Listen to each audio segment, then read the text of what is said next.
les scientifiques et rien du tout. Voilà. Il faudra couper.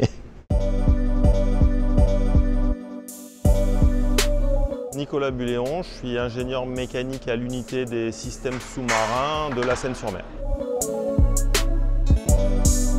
Nos missions, et la mienne en particulier, c'est d'être en soutien pour que les sous-marins, enfin le sous-marin nautile ou les autres engins puissent accomplir leur mission pour les scientifiques. Et aussi, de front, nous menons les évolutions pour le coup d'après et donc se préparer à donner des nouvelles fonctionnalités, de nouvelles performances aux engins. Dans l'unité, nous avons des profils très différents. Il y en a certains qui viennent du terrain et qui ont passé leur diplôme après. C'est d'ailleurs une de nos forces, c'est qu'on a des gens très proches du terrain. C'est pas mon cas. Moi, j'ai un parcours plus classique, classe préparatoire, école d'ingénieur. Et par contre, d'abord, j'ai travaillé dans l'automobile, dans de la motorisation. Ensuite, dans le domaine naval. Et ensuite, si on peut dire, je suis passé à la 3D sur les engins sous-marins. Du coup, là, cette fois, on descend sous l'eau avec des nouvelles contraintes qui sont passionnantes.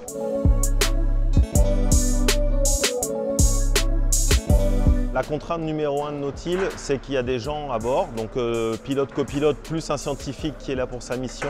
On a une contrainte de sécurité qui est hyper importante. Au niveau mécanique, ça veut dire quoi? Ça veut dire que typiquement la sphère qui est juste là, il faut qu'elle résiste à des pressions qui sont gigantesques. En plus de résister mécaniquement, il faut que les gens, entre guillemets, ils habitent la sphère, donc il faut qu'ils aient de l'air qui se renouvelle, etc.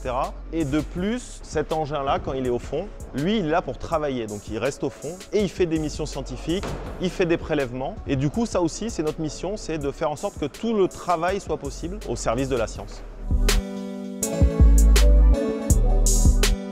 J'aime le domaine, c'est-à-dire les océans, la vie, etc. J'aime le but final, en gros, on fait des choses pour améliorer les connaissances de la communauté, de l'être humain. Et enfin, d'un point de vue plus terre à terre, c'est comment on le fait. Donc là, on est des équipes assez resserrées, on travaille au contact des engins. Et voilà, moi, si j'ai envie d'aller voir un pilote pour savoir comment il se sert de l'engin, je vais discuter avec lui. Et ensuite, je peux remonter dans mon bureau, travailler, et puis le revoir 2 semaines après, lui présenter ce que j'ai commencé à imaginer. Et puis, il va me corriger un petit peu, il va me donner son retour terrain. Et ensuite, pas si longtemps après, on va pouvoir être en mer ensemble et mettre ça au contact de la réalité pour voir s'il faut encore l'améliorer.